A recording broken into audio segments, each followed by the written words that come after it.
Shalom, shalom. Call halal Yahweh by Hashem Yahweh Shai, by Hashem Rakakwadash. Demands to the apostles and elders of Great Millstone and rule well. And salutation to the brethren on the four corners of the earth, pushing the word in truth and in sincerity. Now, I just wanted to say my piece on the subject of this whole doctrine that's coming back around about the Northern Kingdom not being Israelites, or about the light-skinned,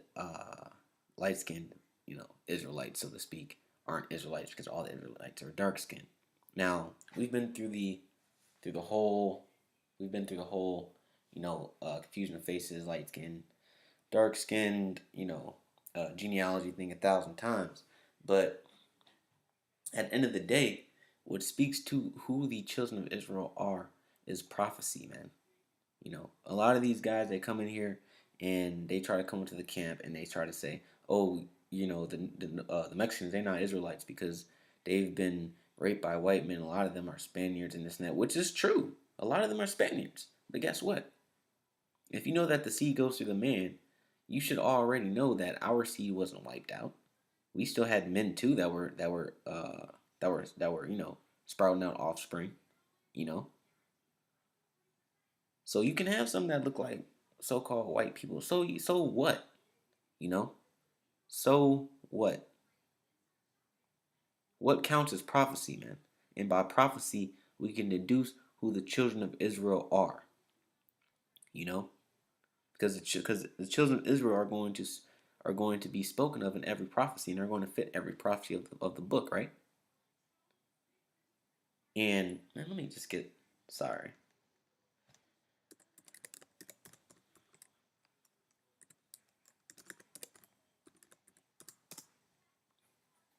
And when you look at this 12 tribes chart,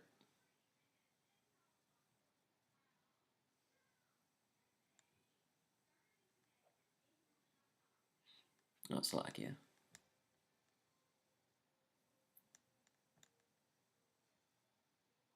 When you look at this chart, this chart has nothing to do with skin color.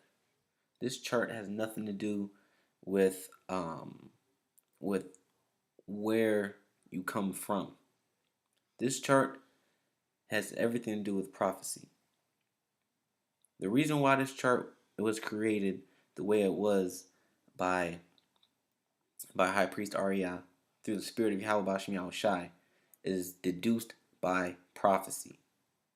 It is by prophecy that we can deduce through the spirit that Judah is the so-called Negroes, that Benjamin is so-called West Indians, that Levi are the so-called Haitians, that Simeon are the Dominicans, Zebulun, Guatemalans, and so forth, man.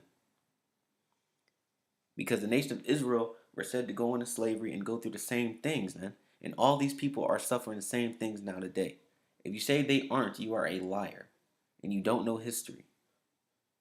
And a lot of these guys come up and try to spew this half-ass doctrine and don't know prophecy, man. Well, I don't understand that. I don't believe in the 12 tribes chart because how is that possible when some of them look white, or how is that possible when they're on this side of the earth and Israel's all the way over there? Well, dumbass, you don't know prophecy, man. You don't read. You don't really study and research, man. This is Romans chapter 8, verse 16. You can't tell me that I'm not an Israelite, man. I'm an Israelite from the tribe of Gad. You cannot tell me that I'm not an Israelite. Because a heathen from another nation will not understand these scriptures. At all. This is Romans 8 and 16. It says, the Spirit itself beareth witness with our spirit. Now, what is the Spirit? The Spirit of the words in the scriptures. The Spirit is prophecy. The Spirit itself beareth witness with our spirit that we are the children of the Most High. And if children, then heirs. Heirs of the Most High and joint heirs with Yahweh Shai. Meaning we're going to receive something. There's something to come, which is the kingdom of heaven. If so be that we suffer with him. And these 12 tribes here, this nation and a company of nations, are all suffering, man. They're all suffering the same things that the Lord went through, man. Every prophet, every member of the elect out of these tribes are suffering the same thing, man. so that we can reach the kingdom of heaven. It says that we may be also glorified together. This is Revelation chapter 19, verse 10. Now, what is the Spirit? Revelation 19 and 10. And I fell at his feet to worship him, and he said unto me, See thou do it not. I am thy fellow servant. Now, this is John speaking to the angel. And the angel told him not to bow,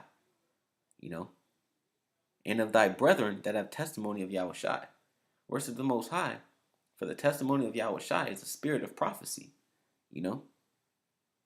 So the Spirit is a testimony of prophecy, man. As a matter of fact, let me get that John 6 and 63.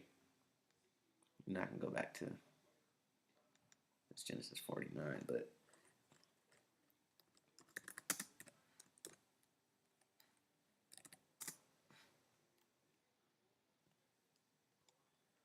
this is John chapter 6, verse 63. It says, It is the Spirit that quickeneth, the flesh profiteth nothing. The words that I speak unto you, they are spirit and they are life. So in the scripture said the Lord comes in the volume of the book. So if the Lord is speaking to you and he comes in the volume of the book, then guess what? The Spirit, if the words that he speaks are spirit, man, and that's his testimony, then the words are prophecy, man.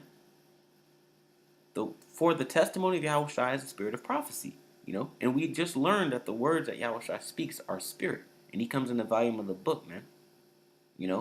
So prophecy is what he speaks. Prophecy is what's all throughout the scriptures, man.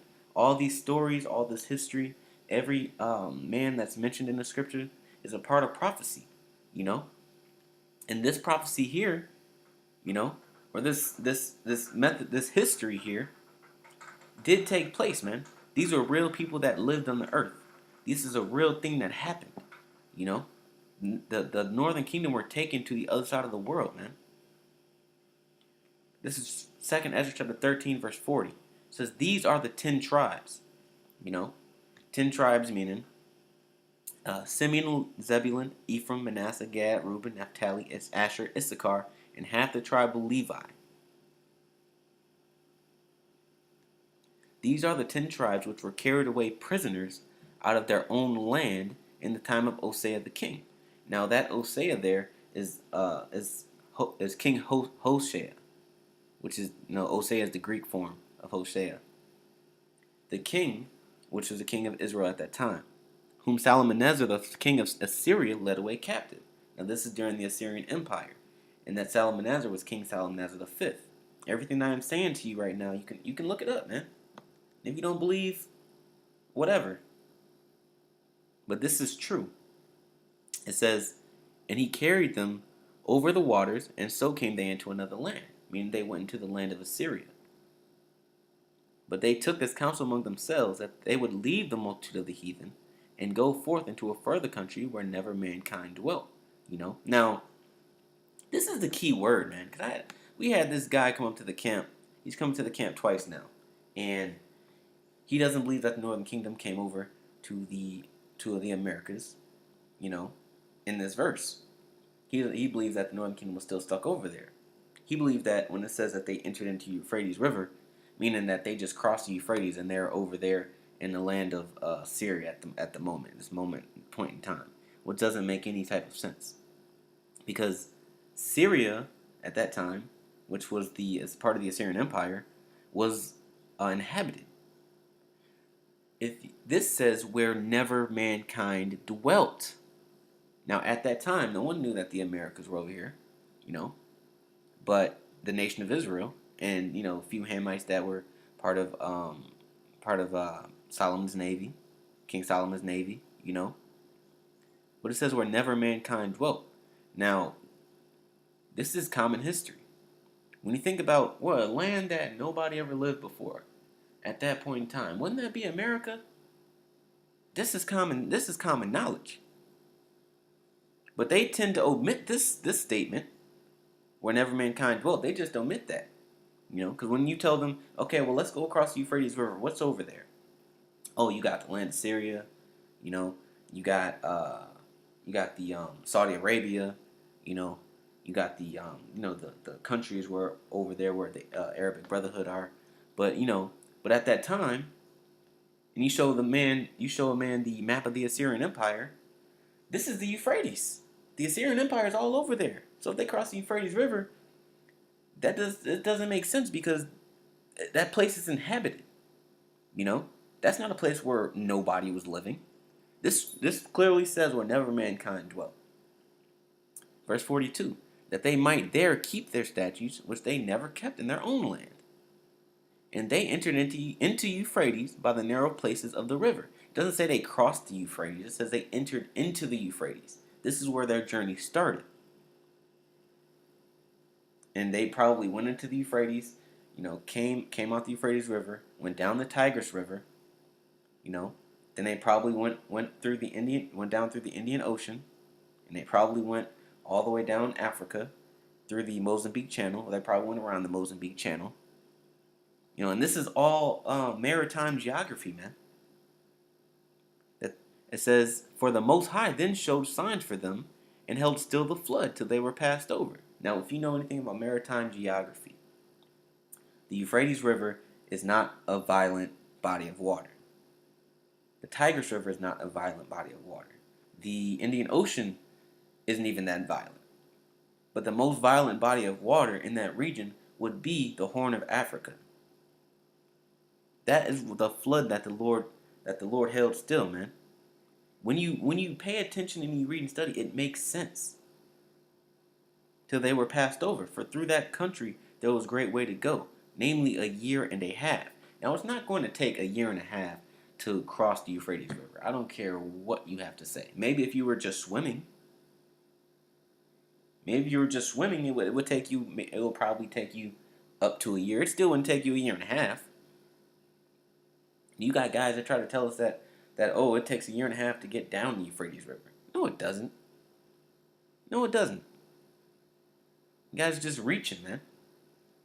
Because they don't want the northern kingdom to be part of the nation of Israel, man. And that's not right. That's hating your brother. That's making you a murderer. It says, namely a year and a half, and the same region is called Arsareth, meaning new world, or new earth. That word Arsareth in Hebrew is Aratasai, meaning earth, Now let's go get into some prophecies. Like I said, the testimony and the spirit of Yahweh Hashem Yahushua is the spirit of prophecy, right?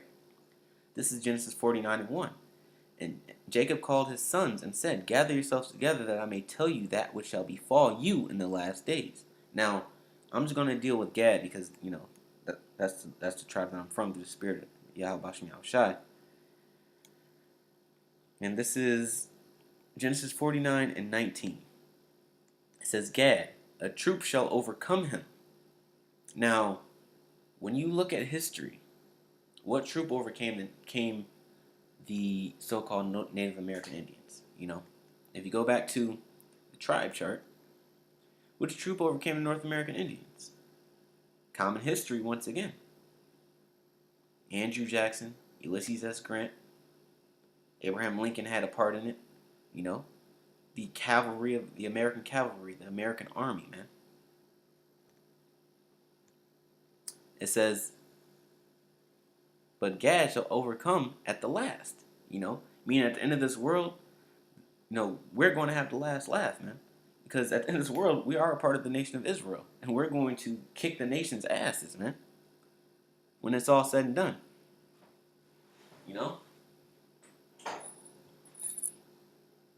And this is Deuteronomy chapter 28, verse 15. But it shall come to pass, if thou wilt not hearken unto the voice of the Lord thy power, to observe to do all his commandments and his statutes, which I command thee this day, that all these curses shall come upon thee and overtake thee. So now we have curses that are planted into the field, man. We have more prophecies, right? Now let's go all the way down and see what's going on.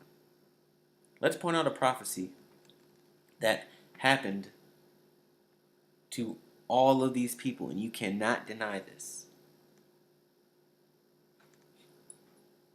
This is verse, if I'm not mistaken, verse 49. Deuteronomy 28:49 says, "The Lord shall bring a nation against thee from far." Now, when you look at all these people, right, and you think about history and where they were dwelling in the world, Judah, the west coast of Africa; Benjamin, west coast of Africa; Levi, west coast of Africa; Simeon, the Hispaniola; Zebulun, Central America; Ephraim, um, the island of Puerto Rico or Taino Indians; Manasseh, you know, the the Cubans. I forgot what that island is called over there. But you have Gad, North American Indians. You have Reuben, the Seminole Indians that were dwelling in Florida in the lower regions of Georgia. Naphtali, the southern tip of the South America. Asher, the northeast part of South America. And you have Issachar, the so-called Mexicans, the ones that were dwelling side by side with Gad and Reuben, man, on the western coast of America. Look at where these people were, right? Deuteronomy 28:49. The Lord shall bring a nation against thee from far, from the end of the earth. Now, if I'm not mistaken, all these people were on the western hemisphere, besides the southern kingdom, Judah, Benjamin, and Levi, you know. But guess what they have in common? The so-called white man, a nation from far, came and rounded these people up, man.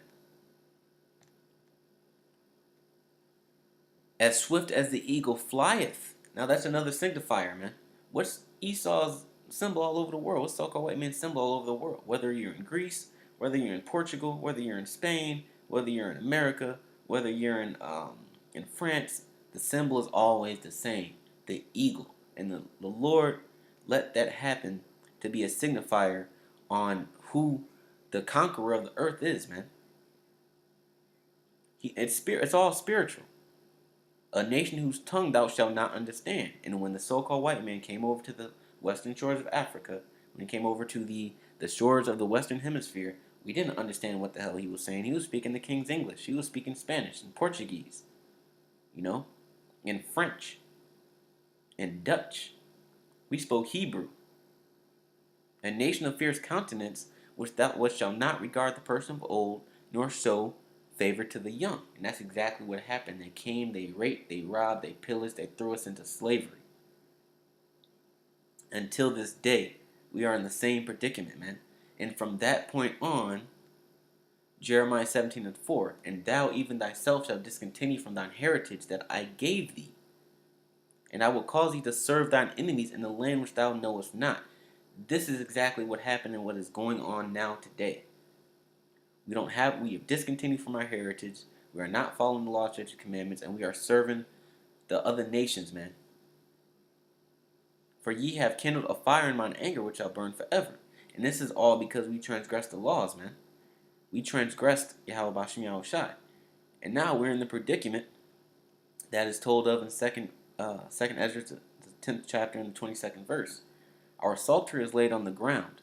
Our song is put to silence. Our rejoicing is at an end. The light of our candlestick is put out, because the light of the world, which was Israel, we don't have the knowledge, statutes, commandments, man. We don't have the laws, we discontinue from our heritage, so our candlestick is put out. The ark of our covenant is spoiled, and the other nations took and dissected our scriptures, man. Took our laws and tried to proclaim them as themselves. Our children are put to shame. Our children grow to be little miscreants and deviants, man. Our priests are burnt. Our priests are working for the other nations, leading our people to the slaughter. Our Levites are gone into captivity. Our Levites are gone into captivity, man. And we are in captivity. Our virgins are defiled, because they're walking around, and our virgins, meaning not women that have not had sex yet, but in the Hebrew, ayalama, meaning young women, young maidens, are defiled, man, because they're going around, popping their snatch all over the place. They're shaking their ass all over YouTube, They're being whores and sluts instead of being examples of gentleness and purity, man, for the next generation of women. And our wives ravished, and And our wives are ravished because by the time those virgins, those maidens grow up, and we take them, and we take them as our significant others or wives or whatever you want to call it. They've been ravished, man. They've been ran through, and our wives are literally ravished, man. Because when we were in slavery, our wives were actually being taken from us and being raped. You know, our righteous men carried away. Our righteous men carried away, man. So our teachers, our strong men, our priests, our elders, they were taken away and shipped off. Our little ones destroyed. Our young men are brought in bondage, and our strong men are become weak.